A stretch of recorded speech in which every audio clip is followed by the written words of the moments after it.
everybody, how's it going? It's a Daily Shooter, and today we're going to be taking a look at the Beretta APX, which is a full-size polymer frame striker-fired pistol that at the time of this video is available in both 9mm and 40 Smith & Wesson. The one we're going to be looking at today is going to be the 9mm version, but before I get too far into the review, I want to give a big shout out and a huge thank you to Sean, who is a local detective, for letting me borrow this gun, because without it, honestly, I wouldn't be able to do the review. So thank you very much, Sean. I really do appreciate it.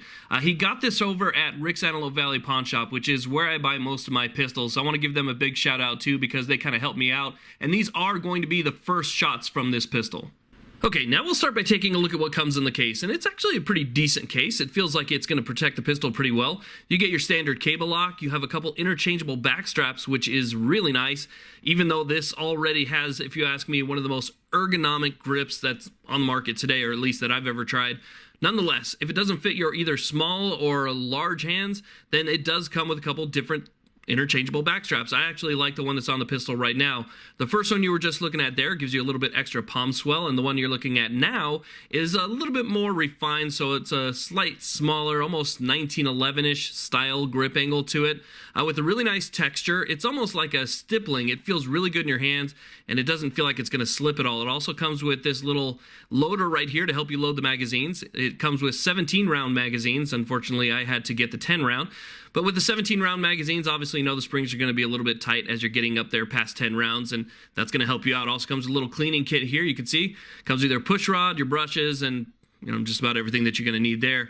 Now, as we go ahead and we put that back and we open up the foam at the top of the case, you can see all your manuals, instructions, and things like that. But the one thing that I want to point out here is that the instructions for this pistol right here, honestly, it's about the same thickness as my truck. So it's amazing how thick of a book that is, but still, it's cool that you have all that information. Now, again, it comes with 17-round magazines because of where I live and limitations by law. I'm stuck with a 10-round magazine, so you can get the 10-round magazines if that's what you need, and that's what we're going to be using today. Okay, now we're going to spend just a short minute here. We'll go over some of the stats real quick. What you're looking at is a 4.25-inch barrel. Again, it's 9mm or 40 Smith & Wesson. The 9mm holds 17 rounds. The 40 holds 15 rounds. And you're talking about overall height of 5.6 inches, length of 7.5 inches. You also have the overall width at 1.3 and the total weight at 28.24 ounces. So those are your basic stats. If you want to know more about that, all you have to do is go to the Beretta website, and I'll put a link in the description box. I like to focus a little bit more about what I thought personally of the firearm rather than just what's written down on paper. Okay, now the first thing I want to talk about is going to be one of the things I think people are going to notice first about this pistol, and that's going to be the aggressive slide cuts. The slide cuts, as you can see here, go all the way from the very front of the slide to the rear of the slide, and regardless of what you think about their looks, I personally think it looks great, but regardless of what you think about their looks, this is a really functional piece because it allows you to get a good grip on the entire slide. So whether or not you're doing press checks from under the gun or you're reaching over the gun to manipulate the slide, you really do get a good grip and a good purchase on it. So I think that's a great feature altogether.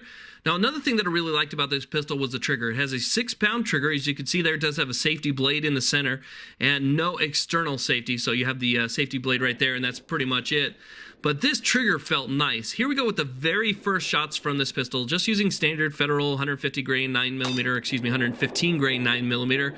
And even though it took me a second to kind of, get familiar with the grip angle and the sights and everything else, after just maybe 20 or 30 rounds, I felt like I was shooting it pretty good, and it feels really comfortable. The reset on that trigger is ridiculously short. It's probably the shortest reset of any factory trigger that I've ever used. Even my new Apex trigger that I just put in my Glock doesn't have a reset that short. I mean, the reset actually almost surprises you because you hear that really nice audible click at the same time that you feel the reset in your finger. So it's great. It leads to good accurate shooting. It leads to fast shooting. Follow-up shots are fantastic, and it's extremely comfortable. So I took a couple shots on paper just to kind of see where I was landing, and I think by this point I'm only maybe 40 rounds into the pistol, so I'm still kind of getting used to it.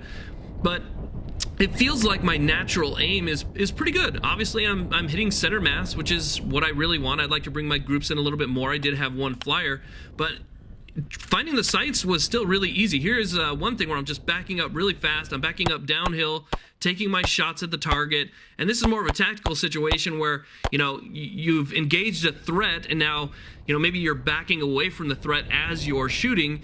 And how easy is it to find the sights when you're moving downhill and away from your target? And I still found that it was pretty easy. I was able to hit my target center mass for the most part. Obviously, I did, you know, get a couple flyers, but still, for the most part, I hit my target. I hit what I was shooting at, and even though it wouldn't have been perfectly center mass, it was still accurate enough for me. I'm not a professional shooter by any means. Also, one of the things that I tried to do here was do some lateral movement, so left and right shooting, trying to stay on target. How easy was it to manipulate the firearm? How easy was it to find those sights? And again, I was able to put, for the most part, everything center mass. I had a couple flyers, as you saw over there, but everything would have hit in the thoracic cavity. Well, okay, so 8 out of 10 shots would have hit center thoracic cavity. And again, this was just using standard Federal 115 grain ball. So what I wanted to do next was test it with some of the defensive loads that I've cycled through my firearms. When I use a defensive load, time and time again, it gets cycled. I put it in that little case right there, and then I kind of just shoot it up so that I don't, you know, depend on it later. But there are 3 different types of defensive hollow points, and we're going to try all 3 quick. Now, this is in no way extensive testing. This is just me trying to see if it'll cycle through 3 different types of defensive ammunitions. 2 having nickel-plated cases, 1 having brass case, 3 different types of hollow point openings, and it ran flawlessly. I had no issues with it whatsoever. Now, the ammunition that I ran through this so far is the Federal, the tool ammo steel case, aluminum case Federal, and again, those 3 different types of hollow point ammunitions. We had, I believe, Federal Hydroshock and a couple other ones that were there. I believe they were 3 different types of Federal loadings. Now, another thing I want to point out before I forget is that this pistol does not have the serial number on the frame or the slide. The serial number is located on the internal components. So if you ever wanted to switch out the frame, or maybe you just destroyed it, or you damaged it, or you kicked it across the street, ran over it with your truck, whatever the case is, you can always replace that frame without having to worry about messing with the serialized parts. Okay, so the next thing I want to talk about is going to be extremely important to a lot of people, and that's grip angle. There are quite a few people out there who feel that the angle of a grip on a particular pistol is going to determine whether or not they shoot it good or bad. For instance, people will say, I can't shoot Glocks because the grip angle is so different for them. Or they can't shoot 1911s because the grip angle is too straight up and down. You know, it just doesn't fit for their particular ergonomics, and so they go searching for the perfect grip angle for their shooting.